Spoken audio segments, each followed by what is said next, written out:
minutos. O Fabrício Naitz, que já está por aqui, nosso editor de internacional, para a gente falar um pouquinho sobre eleições na Rússia no fim de semana, em meio à guerra na Ucrânia e com o resultado a ser confirmado. O vencedor, já sabemos quem é, só falta saber qual é a vantagem, não é isso, Fabrício Naitz? Pois é, Rafael. E não é só por favoritismo eleitoral, não é porque há suspeita... Muitos outros fatores. Exatamente. De controle indevido sobre os instrumentos que poderiam transformar Vladimir Putin em um candidato derrotável na eleição do fim de semana. Ele é invencível, mas não só por apelo popular, por muitas outras razões pouco democráticas, né? Justamente. Se a gente quisesse ganhar um dinheiro fácil, era só apostar na vitória dele nesse final de semana. Isso não há a menor dúvida. As eleições lá na Rússia começam amanhã. As urnas abrem amanhã, dia 15, e fecham só no domingo. E aí o resultado já é aguardado logo depois. Se o candidato mais bem colocado não chegar a 50% dos votos, assim como aqui no Brasil,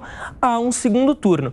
Mas isso não é esperado que aconteça. Vladimir Putin deve sim ganhar, justamente, Rafael, por esses fatores que você colocou. Ele é visto como uma figura popular na Rússia, sim, é um apoio um pouco diferente, um pouco velado. Alguns especialistas falam naquilo que eles chamam de apoio passivo da população russa, mas mesmo que não houvesse esse apoio, a gente está falando aqui de uma figura extremamente autoritária e que tem meios, tem condições de alterar os resultados a seu favor. O Putin divulgou hoje uma mensagem às vésperas da eleição, pedindo para que a população exale amanhã, a partir de amanhã, melhor dizendo, o seu sentimento patriótico na hora de votar. Ele disse o seguinte, vou abrir aspas aqui para o Putin: peço que compareçam para votar e expressem a sua posição cívica e patriótica, que votem no candidato da sua escolha pelo futuro na nossa Rússia, da nossa amada Rússia, fecha aspas.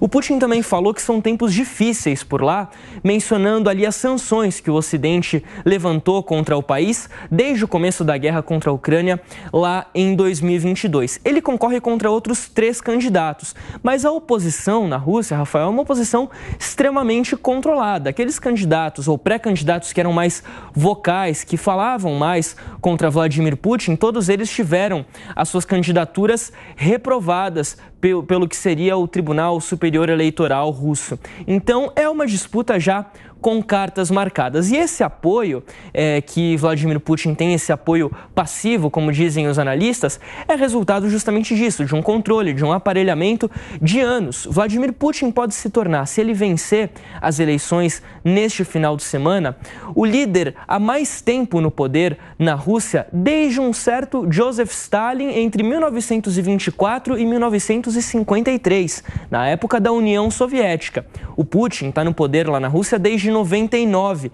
Na época ele era primeiro-ministro, ficou 1 ano como primeiro-ministro, aí 8 anos como presidente entre 2000 e 2008, depois primeiro-ministro novamente até 2012, mas tendo ali um presidente como um verdadeiro fantoche, e aí ele volta ao poder em 2012 como presidente. Se ele for reeleito agora, ele vai ficar no poder pelo menos até 2030. O mandato lá é de 6 anos. E aí pode ficar novamente até 2036. Por quê? Porque em 2020 foram feitas alterações na Constituição russa, zerando os mandatos antigos de Vladimir Putin. Ou seja, ele pode, em teoria, concorrer a essa eleição e mais uma reeleição, ficando assim muito tempo no poder. A gente estaria falando aqui de 37 anos de hegemonia de Vladimir Putin.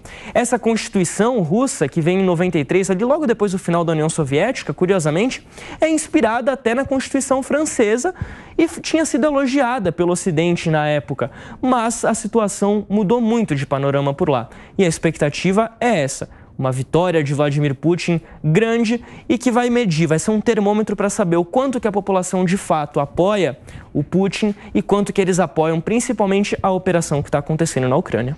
Valeu, Fabrício. A gente volta a conversar daqui a pouquinho.